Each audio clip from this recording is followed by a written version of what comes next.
Цагаас Монголын мэдээ суугаар үргэлжлүүлэн хүлээн авч үзээрэй. Мэдээг үргэлжлүүлж байна. Улсын хурал дахь Монгол Ардын намын бүлэг өчигдөр хуралдаж Монгол банкны ерөнхийлөгч болон санхүүгийн зохицуулах хорооны даргын томилгог хэлэлцсэн байна. Монгол Ардын намын бүлгээс Монгол банкны ерөнхийлөгчөөр тус банкны дэд ерөнхийлөгч Лавг Сүрэнг санхүүгийн зохицуулах хорооны даргаар одоогийн дэд дарга Баяр сайхныг томилгыг дэмжижээ. Дээрх томилгоонуудыг өнөөдөр холбогдох байнгын хороод чуулганаар хэлэлцэх юм байна. Одоо харин үзэгч та бүгдийг бид төрийн ордонд ажиллаж байгаа сурвалжлах багтаагаа эргэн холбох гэж байна. Нэг эргэн нэг бүртгэл чуулганаас манай сэтгүүлч Үүлэн Солон холбогдно. Үзэгчдээ бид дахин төрийн ордноос холбогдож та бүхэндээ мэдээлэл өргөж байна. Тэгэхээр нэг эргэн нэг бүртгэлийн суурь тогтолцоог бол одоогоос 10 жилийн өмнө тавьсан гэж хэлж болно. За хэдийгээр манай улсад бүртгэлийн байгууллагын суурь тогтолцоо бий болоод 79 жил болж байгаа боловч яг одоогоос 10 жилийн өмнө улсын бүртгэлийн ерөнхий газар байгуулагдсан. За тухайн үед тус байгууллагын дараагаар бол одоо улсын хурлын гишүүн Мөнхбаатар ажиллаж байсан юм. Тэгэхээр энэ үед бол одоо нэг эргэн нэг бүртгэлийн тогтолцооны бол суурь тавигдсан гэж үзэж байгаа юм. Тэгэхээр өнөөдөр яг 10 жилийн өмнөхтэй харьцуулахад бүртгэл мэдээлэл иргэдтэй хэрхэн яаж ойрцсон? Та энэ дээр бас товч мэдээ. Ер нь одоо иргэнтэй холбоотой бүртгэлүүд бол салангад тусдаа одоо хийгддэг байсан л да. Иргэний бүртгэл нь бол одоо хууль зүйн яамд за газрын харилцааг ядаад зэрэг зүүн газар одоо эд хөрөнгийн бүртгэл нь татварын ерөнхий газар дээр хууль дэдгийнхэн бүртгэл хийгддэг. Ингээд салангад уялдаагүй юм одоо бүртгэлийн системтэй байсан. За үүнийг одоо нэгтгэж бүртгэлийн нийцсэн тогтолцоо бий болгож хоорондоо уялдаатай яг нэг төвшөнд одоо үйлчлэгээ үзүүлэхийн боломжийг бүрдүүлэхийн зорилго бол тавигдсан. Тухайн үед бол Монгол Улсын ерөнхий сайдаар ажиллаж исэн Баяр ерөнхий сайд бол бүртгэлийн төлөвлөлтийг бол одоо зарлаж уг ажлыг бол эхлүүлсэн байгаа. За энэ ажлын хүрээнд бол тухайн үед одоо улсын бүртгэлийн ерөнхий газрыг анх байгуулж иргэн эд хөрөнг хууль дэдгүүдийн бүртгэлийг одоо нэгтгэж зохион байгуулж бүтэц зохион байгуулалтын хувьд нэгтгэсэн. За энэ бол нэгдсэн тогтолцоо тавигд одоо бий болох гол үндэс болсон юм байна.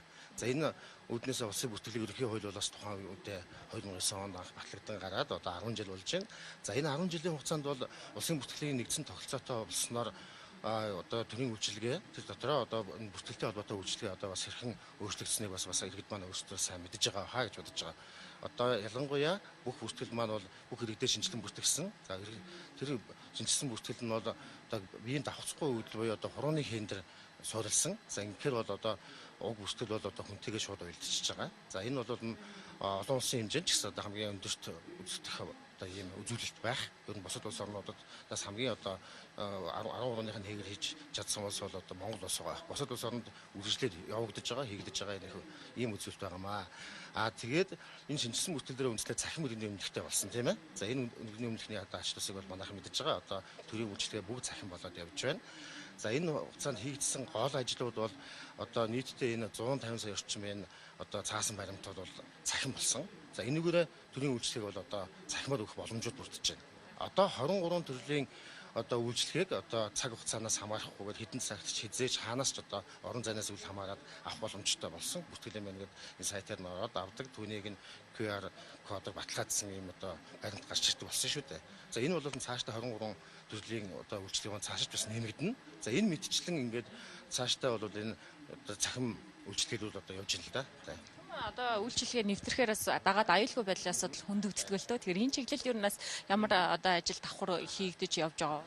За энэ бол мэдээллийн аюулгүй байдал гэдэг бол маш чухал. Мэдээж одоо хууны хуулийн этгээдийн одоо мэдээлэл байгаа учраас уг мэдээллийн аюулгүй байдлыг бол бүрэн хангахын ажиллагаа хийдэг. Энэ учраас тодорхой хэмжээнд бол мэдээлэл бол хаалттай, зарим нь бол хязгаартай болгодог, зарим нь нээлттэй байдаг. Энийг бол одоо сая шинэ хуулиар бас тодорхойлоод өгсөн байгаа.